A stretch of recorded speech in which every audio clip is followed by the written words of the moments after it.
चरित्र गन्ध।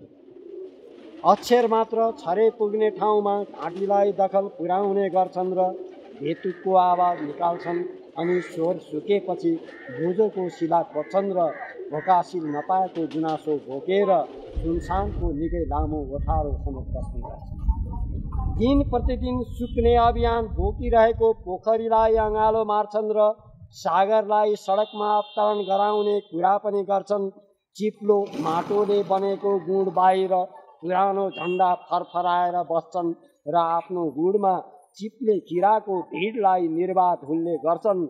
सपना चिथोर्ने चितुवाहरूलाई पनि गुडभित्र प्रवेश दिन्छन् र सुगाप्रति व्यवस्थाको उपकरण जडान गर्छन्।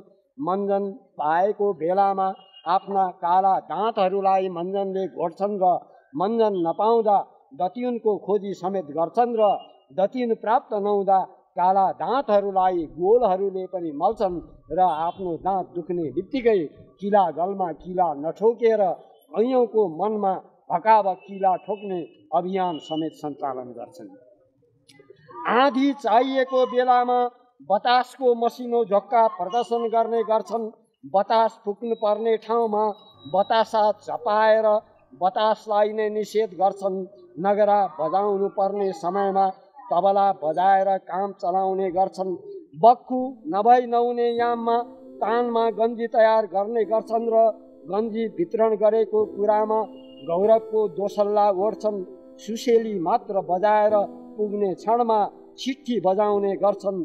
छिट्ठी फुक्दा फुक्दै वर्षायामले वातावरणलाई कब्जामा लिन्छ। ओडेको छातालाई ओलाले प्वाल पार्ने सम्भावनालाई तिनका आँखाहरूले देख्छन् र तिनीहरू हिउँद याममा बिगुल बजाउने घोषणा गरेर आफ्नो गुडको टुप्पोमा पुतली नचाउने प्रशिक्षण दिएर बस्छन्।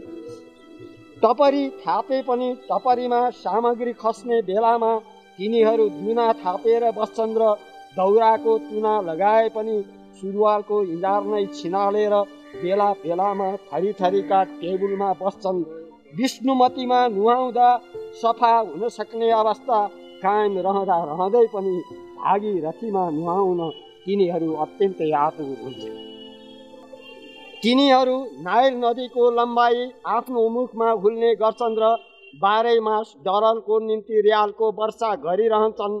प्रत्येक रात काला ख्याकहरूले गिल्डरको वर्षा गर्दा तिनीहरू सुत्दै नसुती कालो ख्याकको स्तुति गाएर बस्छन्।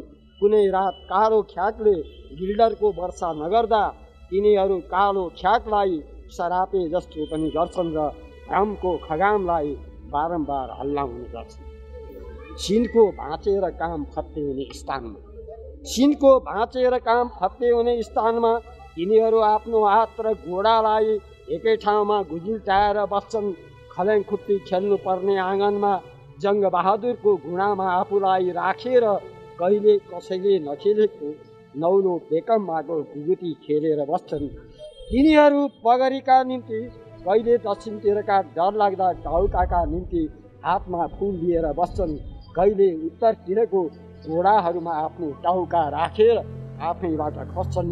सुँग्नेले सुँगिसक्यो तिनको चरित्रको गन्ध, जसलाई कन्टेनरमा राख्न समेत कुनै हातले मान्दैन र मान्दैन कन्टेनरले समेत तिनीहरूलाई आफूमा राख्न। धन्यवाद।